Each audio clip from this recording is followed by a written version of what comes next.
सवाल ये है कि जुम्मे के दिन यानी एक ही दिन दो खुतबे क्या हुकूमत पे भारी पड़ते हैं? अगर ईद आप कह रहे हैं जुम्मे वाले दिन पड़ हाँ, जाए ये तो अच्छा सवाल है, ये मैंने भी सुना है। बिस्मिल्लाहिर्रहमानिर्रहीम। हज़रत उस्मान गनी रज़ी अल्लाह तआला अन्हु के ज़माने में एक दिन ऐसा आया कि जुमे वाले दिन ही ईद आ गई। अब 7 दिन हैं, 7वें दिनों में से ईद किसी भी दिन आ सकती है और वो जुमे को भी आ सकती है। हज़रत अबू उबैदा रज़ी अल्लाह तआला अन्हु फरमाते हैं, जब हम खुतबा सुनने के लिए अमीरुल मोमिनीन हज़रत सैयदना उस्मान गनी रज़ी अल्लाह तआला अन्हु के सामने जमा हुए तो आपने फरमाया, अय्युहन्नास, ए लोगो, आज कुदरती तौर पर अल्लाह ताला ने 2 ईदें नसीब फरमाई हैं। एक ईद का दिन है, दूसरा जुमे का दिन है। वो भी एक ईद है। तो जो लोग ईद पढ़ने के बाद जुमे के लिए इंतज़ार करना चाहें, अवाली के लोग दूर रहते थे, फरमाया वो इंतज़ार कर लें, और जो जाना चाहें वो जा सकते हैं, वो अपनी जगह जाके ज़ोहर पढ़ लें, और जो जुमे के लिए रुकना चाहें वो रुक सकते हैं। तो ये तो डबल ईद हो गई, बायस बरकत बात हो गई। ये गलतुल आम है कि हुक्मरानों के लिए ये दिन ऐसे होते हैं, हुकूमत के लिए ऐसे होते हैं, अवाम के लिए ऐसे होते हैं। ऐसी कोई बात नहीं है।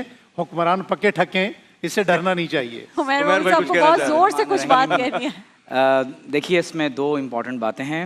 इसको हदीस में इज्तिमाउल ईदैन कहा गया, और मुफ्ती साहब ने बिल्कुल ठीक कहा कि आप अलैहिस्सलाम के अहद मुबारक में भी जब जुमा और ईद का दिन एक ही दिन को आ गए तो आप अलैहिस्सलाम ने जुमे की नमाज़ अलग पढ़ी है, ईद की नमाज़ अलग पढ़ी है। यस, ये हुक्मरानों पर भारी होता है, लेकिन किस तरह भारी होता है वो आप समझ लीजिए कि ये हाकिम की ज़िम्मेदारी है कि वो ईद की नमाज़ ख़ुद पढ़ाए और जुमे की नमाज़ ख़ुद पढ़ाए।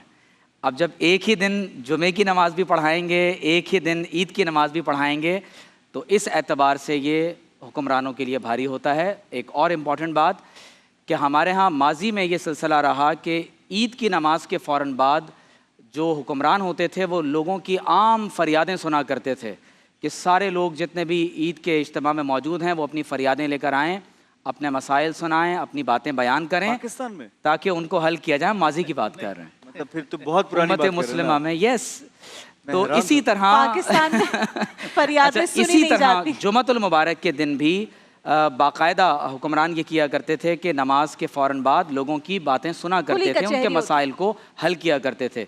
तो अगर एक ही दिन जुमा और ईद दोनों की नमाज़ें आ जाएं तो जाहिर है कि फिर हुक्मरानों पर अपनी ड्यूटीज़ को अदा करने के एतबार से ये दिन भारी हुआ करता था कि वो ईद उल फितर या ईद उल अज़हा के बाद भी लोगों की बातें सुनते थे और जुमतुल मुबारक के दिन भी सुना करते थे। तो इसलिए कहा जाता था कि भाई ये अपनी ड्यूटीज़ को अंजाम देने के एतबार से ये हुक्मरानों पर भारी होता है। मैं ये गुजारिश करूँगा कि अगर पाकिस्तान के किसी भी सूबे से अगर ये गुफ्तगू हमारी सुनी जा रही है, अगर इस दफ़ा उस यानी तरीक़े को थोड़ा सा ज़रा दोबारा ज़िंदा किया जाए कि ईद के बाद भी लोगों में सदका फ़ितर जहाँ तकसीम हो रहा है, लोगों की बातों को सुना जा रहा है और जुमे के बाद भी उनके मसाइल को सुना जाए, तो मैं ये समझता हूँ कि ये इस ज़िम्मेदारी के एतबार से तो भारी होगा, लेकिन क्योंकि दोनों ईदों का इज्तिमा है।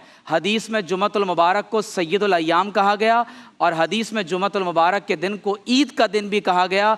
तो अगर ये दोनों ईदें इस तरह अल्लाह की इबादत और मखलूक की खिदमत में सर्फ की जाएंगी तो अल्लाह ताला मौजूदा हुकूमत को इसकी बहुत बड़ी न सिर्फ ये कि जज़ा अता फरमाएगा, बल्कि ये उनके लिए बरकत का सबब भी बनेगा। बहुत अच्छे।